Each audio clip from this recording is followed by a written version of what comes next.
السلام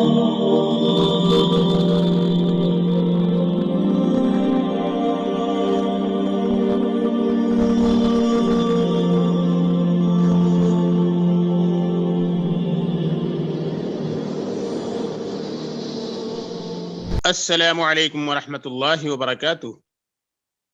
بیت الحکمہ دیوبند کی آن لائن عربک کلاسز میں آپ سب کا استقبال ہے۔ میں محمد انوار خان القاسمی، مینیجنگ ڈائریکٹر بیت الحکمہ دیوبند سے۔ آج ہم الدرس الرابع کا آغاز کریں گے۔ القراءۃ الواضحہ، الجزء الثانی، پارٹ 2، صفحہ نمبر 10۔ آپ نے دیکھا ہوگا سبق نمبر 1 سے ہی، پہلے سبق سے ہی کچھ ایسی چیزیں ہمارے سامنے لائی جا رہی ہیں جو اصطلاحات کے قبیل سے ہیں، ٹرمینالوجیز ہیں کہ کس چیز کو ہم ایگزیکٹلی کہتے کیا ہیں۔ اس کو کہتے ہیں اصطلاحات، الاصطلاحات النحویہ۔ عربک گرامر میں کس چیز کو کیا کہتے ہیں یہ ہمیں بتایا جا رہا ہے پہلے سبق سے۔ کون سی چیز ضمہ ہے، کون سی چیز فتحہ ہے، کون سی چیز کسرہ ہے، کون سی چیز تنوین ہے، کسے ہم منون کہیں گے، کسے ہم مشدد کہیں گے، کسے ہم مکسور کہیں گے، کسے ہم مجزوم کہیں گے۔ اور اسی طریقے سے آپ نے دیکھا کہ آپ کو بتایا گیا کلمہ کیا چیز ہے، لفظ کیا چیز ہے، اسم کیا چیز ہے، فعل کیا چیز ہے، حرف کیا چیز ہے۔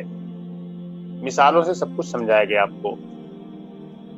پھر آپ کو انواع کلمہ کے بارے میں بتایا گیا کہ علم کیا ہے، معرف باللام کیا ہے، اس میں ضمیر کیا ہے، اس میں اشارہ کیا ہے، اس میں نکرہ کیا ہے، اس میں مذکر کیا ہے، اس میں مؤنث کیا ہے، اس میں مصدر کیا ہے، اس میں مشتق کیا ہے، اس میں جامد کیا ہے، فعل ماضی کیا ہے، فعل مضارع کیا ہے، فعل امر کیا ہے، فعل نہی کیا ہے، حرف جر کیا ہے، حرف عطف کیا ہے، حرف نفی کیا ہے، حرف استفہام کیا ہے۔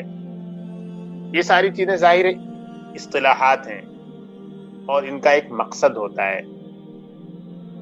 ان کے ایک کچھ متعین مفاہیم ہوتے ہیں، ان کے تحت کنسپٹ ہوتا ہے، وہ ساری چیزیں ہمیں سمجھنا ہوتا ہے۔ ہم نے تفصیل سے ان تمام چیزوں کو سمجھ لیا۔ آج کا جو چوتھا سبق ہے یہ بھی چند اصطلاحی چیزوں کو ایکسپلور کر رہا ہے۔ اس میں بھی ہمیں جو ہے چند چیزوں کو اسی قبیل سے کور کرنا ہے جو ہم نے پیچھے اب تک کیا ہے، اسی کے انداز کی چیزیں ہیں، تاکہ طالب علم کو سمجھ ہو جائے کہ جو ڈیفرنٹ اسٹرکچرز ہوتے ہیں، مختلف جو ترکیبات ہوتی ہیں، ان میں سے ہر ترکیب میں جو فرق ہوتا ہے تو اس فرق کی بنا پر اس کا نام بھی بدل جاتا ہے، اور جب اس کا نام بدلتا ہے تو وہ کیا ہوتا ہے اور اس کا اسٹرکچر پھر کس طریقے سے بنتا ہے۔ تو ظاہر ہے یہ سب چیزیں ہمارے لیے جاننا نہایت ناگزیر ہے۔ تو آج کی جو بحث ہے اس میں بھی کچھ چیزوں کو یہ سمجھانا چاہ رہے ہیں۔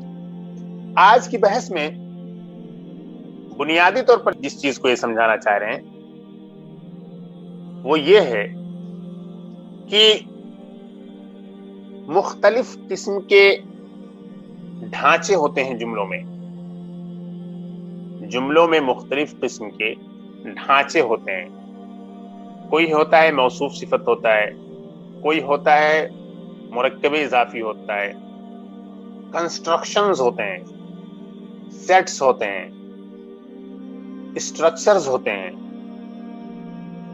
ہر ایک اسٹرکچر یا کنسٹرکشن کو ٹیکنیکلی کیا کہا جاتا ہے گرامر میں، اس کو بتانا چاہتے ہیں۔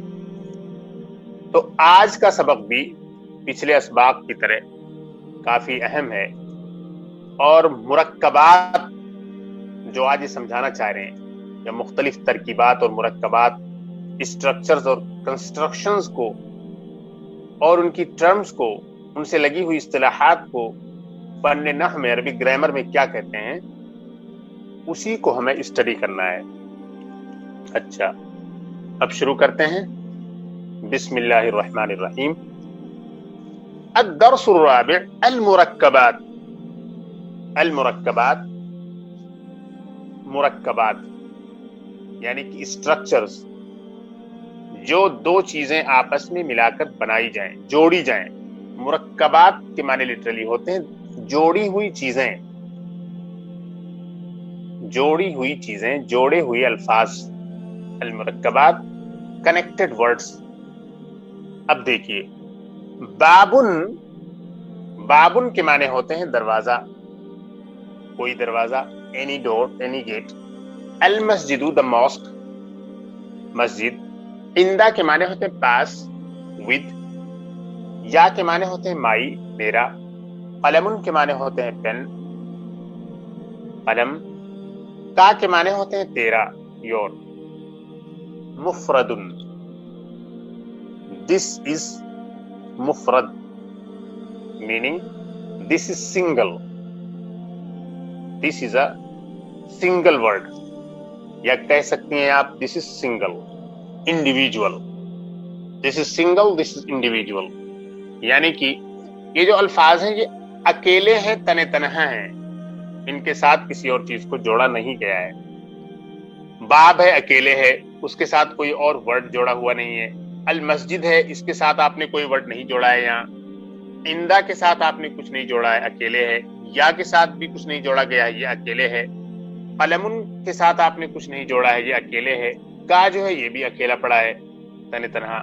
تو یہ سارے کے سارے الفاظ تن تنہا ہیں، اکیلے ہیں، انڈیویجولی رکھ دیے گئے ہیں، تو یہ سب کے سب مفرد کہلاتے ہیں۔ مفرد کا معنی ہوتا ہے اکیلا، سنگل، انڈیویجول۔ اب دیکھیے آگے، آگے ایسے اسٹرکچرز، ایسے کنسٹرکشنز ہمارے سامنے لائے جا رہے ہیں جو اکیلے نہیں ہیں بلکہ ان کے ساتھ کسی اور کو جوڑا گیا ہے۔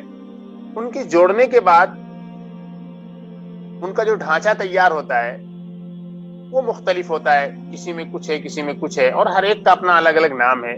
اور اچھی بات یہ ہے کہ ان میں سے ہر ایک کو آپ نے پہلے اسٹڈی کر رکھا ہے، یہاں ٹیکنیکلی ہم اسٹڈی کرنے جا رہے ہیں، ٹرمینالوجیکلی ہم اس کو گہرائی سے اسٹڈی کریں گے۔ باب المسجدی، مسجد کا دروازہ، the door of the mosque، عندی، میرے پاس، with me، قلمک، your pen، آپ کا قلم، مرکب اضافی، this is المرکب الاضافی، مرکب اضافی آپ نے بہت پڑھا ہے، یعنی ایسا کنسٹرکشن ہے یہ کہ جس میں اضافت کا استعمال کیا گیا ہے۔ This is a type of construction, this is a type of structure in which we have used idafa. We have constructed this by using the process of idafa. مضاف مضاف الیہ کا کنسپٹ یہاں پہ ریپیٹ کرنے کی ضرورت ہی نہیں ہے، آپ کو پہلے ہی سے معلوم ہے۔ تو مضاف مضاف الیہ کا جو اسٹرکچر ہوتا ہے اسی کو کہا جاتا ہے المرکب الاضافی۔ یہاں پہ دیکھیے جوڑ دیا گیا، پیچھے مفرد تھا، اب یہ سب مرکب ہیں۔ آگے بڑھتے ہیں۔ رجل قوی، a strong man، a powerful man، ایک طاقتور آدمی۔ الرجل القوی، the powerful man، طاقتور آدمی۔ ان دونوں میں کوئی ڈفرنس نہیں ہے، بس اتنا فرق ہے، رجل قوی یہ نکرہ ہے اور الرجل القوی یہ معرف باللام ہے۔ پہلا والا انڈیفینٹ ہے اسٹرکچر اور دوسرا والا ڈیفینٹ ہے۔ اسٹرکچر دونوں سیم ہیں، سیم کیٹیگری کے ہیں، سیم کلاسیفیکیشن ہے، یعنی کہ مرکب التوصیفی ہیں، لیکن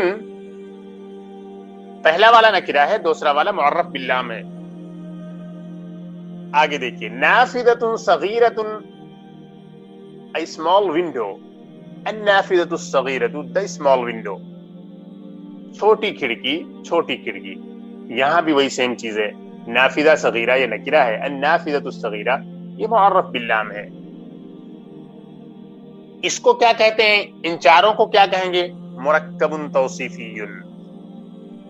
یہ ناؤن اور ایجیکٹیو کو جوڑ کر جس کنسٹرکشن کو، جس اسٹرکچر کو بنایا جاتا ہے یہ اس کیٹیگری کا ہے، یعنی اس کو ہم کہتے ہیں المرکب التوصیفی یا مرکب توصیفی۔ تو یہ چاروں کے چاروں سینٹینسز، اس کے لیے انہوں نے 4 اگزامپل دے دی ہیں، رجل قوی، الرجل القوی، نافذۃ صغیرۃ، النافذۃ الصغیرۃ، 4 اگزامپلس انہوں نے مرکب توصیفی کے دیے ہیں۔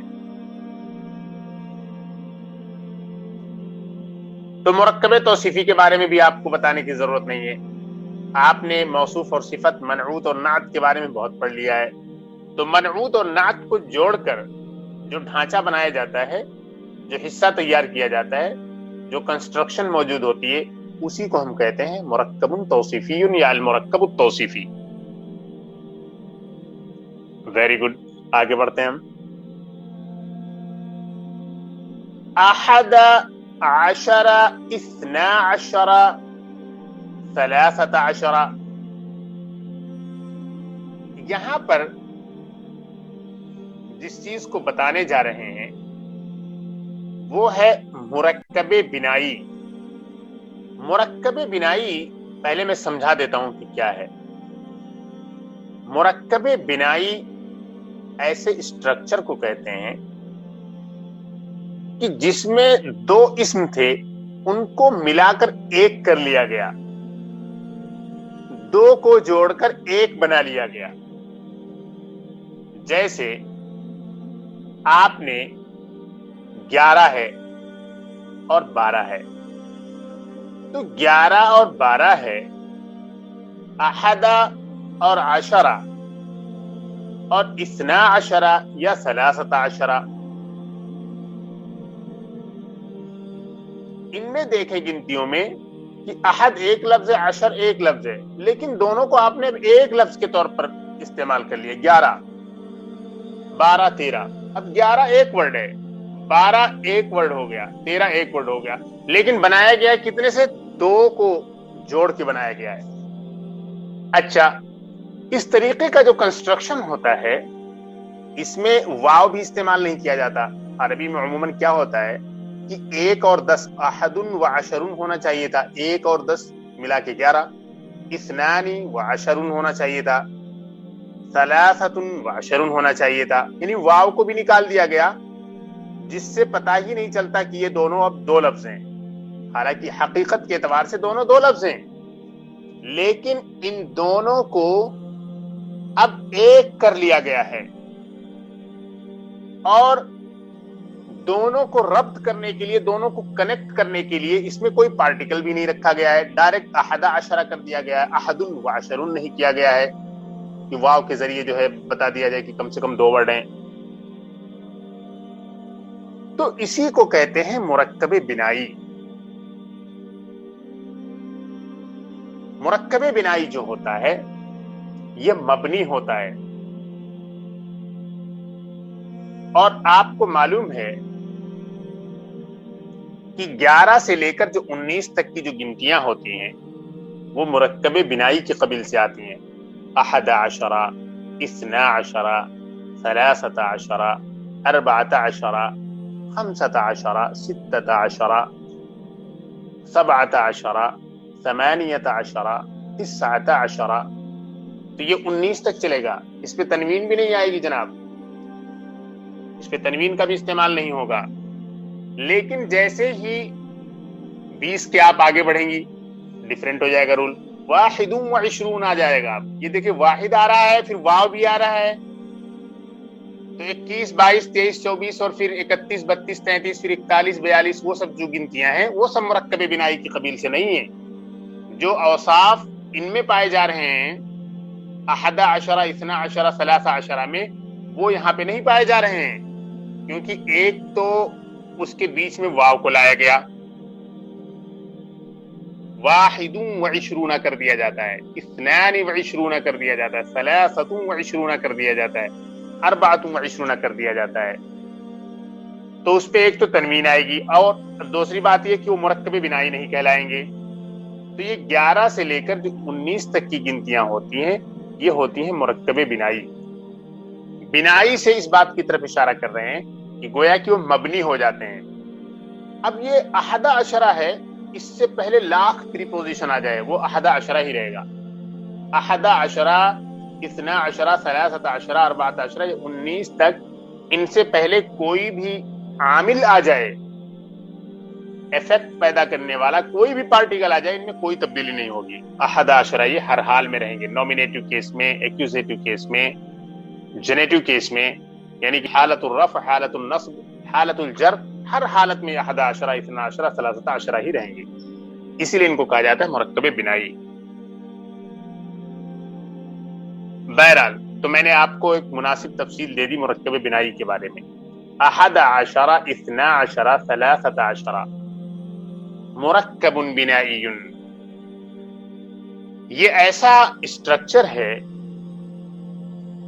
جو مرکب بنائی کہا جاتا ہے. 11 11 12 12 13 13. آگے چلیے.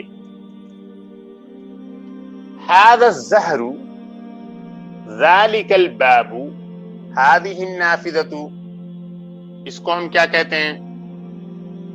هذا الزهر this flower، یہ پھول، ذلك الباب وہ دروازہ، that door، هذه النافذة یہ کھڑکی، this window.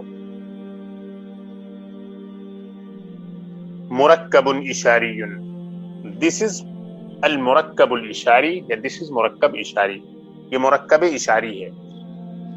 مرکب کا مطلب آپ کو تو معلوم ہے، اسٹرکچر یا کنسٹرکشن یا کوئی ڈھانچہ. اب یہ هذا الزهر ایک ڈھانچہ ہوا، ایک چھوٹی سی بلڈنگ ہوئی. ذالک الباب یہ چھوٹا سا کنسٹرکشن ہوا. هذه النافذہ یہ چھوٹا سا کنسٹرکشن ہوا. تو اس کو مرکب اشاری کہا جاتا ہے کیونکہ اس میں اشارہ کا استعمال کیا گیا ہے. تو جس مرکب میں اس میں اشارہ کا استعمال کیا جائے، اس میں اشارہ کے ذریعے اس کو تیار کیا جائے، وہ کیا کہا جائے گا؟ وہ مرکب اشاری کہا جائے گا. تو هذا الزهر this flower، ذلك الباب that door، هذه النافذة this window، یہ سب کے سب مرکب اشاری ہیں. یعنی کہ ان کو جو کنسٹرکٹ کیا گیا ہے وہ ڈیمونسٹریٹو پروناؤن کا استعمال کر کے کنسٹرکٹ کیا گیا ہے.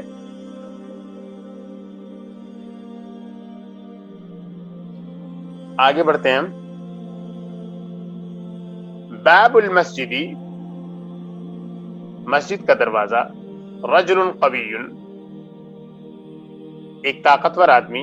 11 11 هذا الزهر this flower. The door of the mosque. رجل قوی a powerful man. 11 11 هذا الزهر this flower. یہ سب کے سب کیا ہیں؟ مرکب ناقص ہیں. دیکھیے باب المسجد یہ مرکب اضافی بھی ہے، ساتھ ساتھ مرکب ناقص بھی ہے. رجل قوی ایک طاقتور آدمی، یہ موصوف صفت بھی ہے یعنی مرکب توصیفی بھی ہے اور ساتھ ساتھ مرکب ناقص بھی ہے. 11 11 یہ مرکب بنائی بھی ہے اور ساتھ ساتھ مرکب ناقص ہے. هذا الزهر یہ مرکب اشاری بھی ہے اور ساتھ ساتھ میں مرکب ناقص بھی ہے. بتانا یہ چاہ رہے ہیں کہ ایک کنسٹرکشن ایسا ہوتا ہے جسے ہم کہتے ہیں مرکب ناقص. مرکب ناقص وہ ہوتا ہے جو انکمپلیٹ ہوتا ہے، یعنی ترکیب تو دیا گیا ہے، اسے جوڑا گیا ہے اسے، لیکن جوڑنے کے بعد جو اس کا مفہوم نکلتا ہے وہ مفہوم مکمل نہیں ہے. جو اس کا مفہوم نکلتا ہے وہ مکمل نہیں ہے، یعنی کہ وہ غیر مفید ہے. وہ غیر مفید ہے یعنی کہ 100% وہ یوزفل سینٹینس نہیں بن پا رہا ہے. جیسے آپ نے کہا کسی کے سامنے کہ مسجد کا دروازہ، تو اب سوال ہوتا ہے کیا مسجد کا دروازہ؟ مسجد کا دروازہ کھلا ہے یا بند ہے یا ٹوٹ گیا ہے یا نیا ہے، کوئی انفارمیشن نہیں دی گئی. تو جس سینٹینس میں کوئی انفارمیشن نہیں دی جاتی ہے تو اس کو کہا جاتا ہے کہ وہ ناقص ہے، امپرفیکٹ ہے، انکمپلیٹ ہے. تو باب المسجد، رجل قوی، 11 هذا الزهر، یہ سب کے سب ناقص ہیں، انکمپلیٹ ہیں. they are not giving any information, they are not making a complete sentence. تو یہ سب کے سب کیا ہیں؟ ناقص سینٹینس ہیں، ناقص جملے ہیں. مرکب ناقص، انکمپلیٹ کنسٹرکشن، امپرفیکٹ اسٹرکچرز ہیں یہ سب کے سب. ابھی آپ نے کہہ دیا باب المسجد مغلق، مسجد کا دروازہ بند ہے، تو اب یہ کمپلیٹ ہو جائے گا. یہ اب ہو جائے گا مرکب تام یا مرکب مفید، یعنی اب یہ انکمپلیٹ نہیں رہے گا، اب یہ کمپلیٹ ہو جائے گا. رجل قوی ہے، ایک طاقتور آدمی. آپ نے کہہ دیا ہذا رجل قوی، یہ ایک طاقتور آدمی ہے. یا خالد رجل قوی، خالد ایک طاقتور آدمی ہے. اب یہ مرکب ناقص نہیں رہے گا، اب یہ کیا ہو جائے گا؟ مرکب تام ہو جائے گا یا مرکب مفید ہو جائے گا، کمپلیٹ ہو جائے گا یہ. اور اسی طرح سے آپ نے کہہ دیا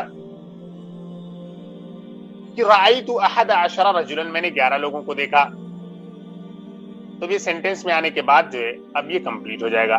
ھذا الزہر، آپ نے کہا یہ پھول، ھذا الزہر جمیل آپ نے کہہ دیا، تو اب یہ کمپلیٹ ہو جائے گا، مرکب ناقص نہیں رہے گا. تو مرکب ناقص کہتے ہی ہیں ایسے سینٹینس کو کہ وہ پورا معنی نہ دے. مرکب ناقص ایسے مرکب کو کہتے ہیں، ایسے کنسٹرکشن کو کہتے ہیں کہ جو الفاظ کا سیٹ ہے جو آپ نے تیار کیا ہے اس سے پوری بات سمجھ میں نہ آئے، اور جب بات پوری سمجھ میں آ جائے تو مرکب مفید یا مرکب تام ہو جاتا ہے.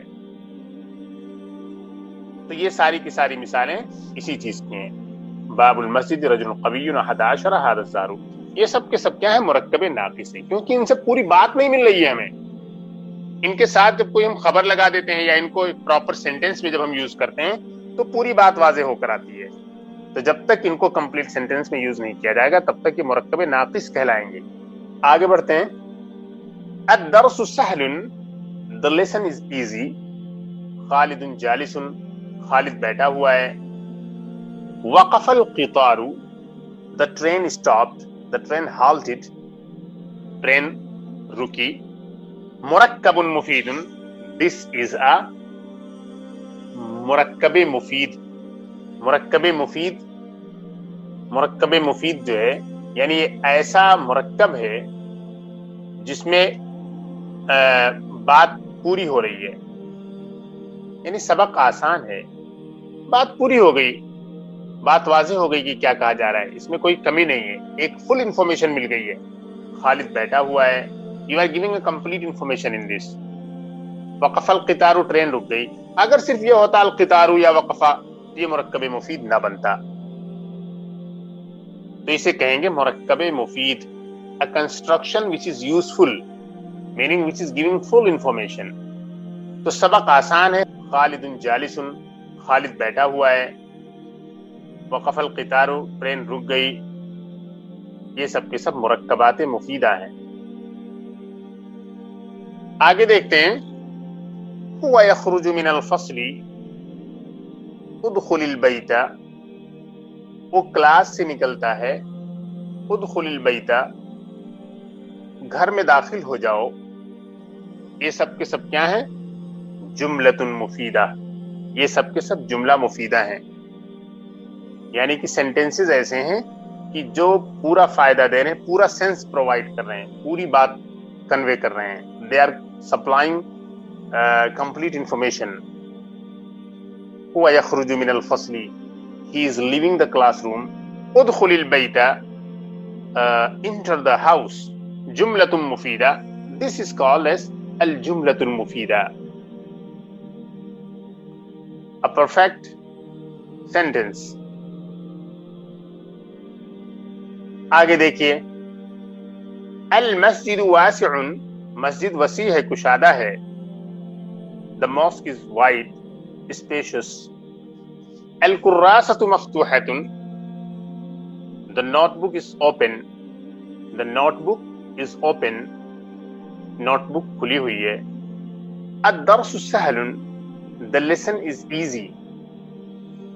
اسے کیا کہا جائے گا؟ جملۃ اسمیہ. یہ نامنل سینٹینس ہے. This is الجملۃ الاسمیہ. اس کی بھی ڈیٹیل بارہا آ چکی ہے کیونکہ اس میں کوئی ورب نہیں ہے. المسجد واسع، الکراسۃ مفتوحۃ، الدرس سهل. اس میں دیکھیں آپ کہ کوئی بھی سینٹینس ورب سے سٹارٹ نہیں ہو رہا ہے. مسجد کشادہ ہے، نوٹ بک کھلی ہوئی ہے، سبق آسان ہے. جملۃ اسمیہ، یہ سب کے سب جملے اسمیہ ہیں. H one is a nominal sentence.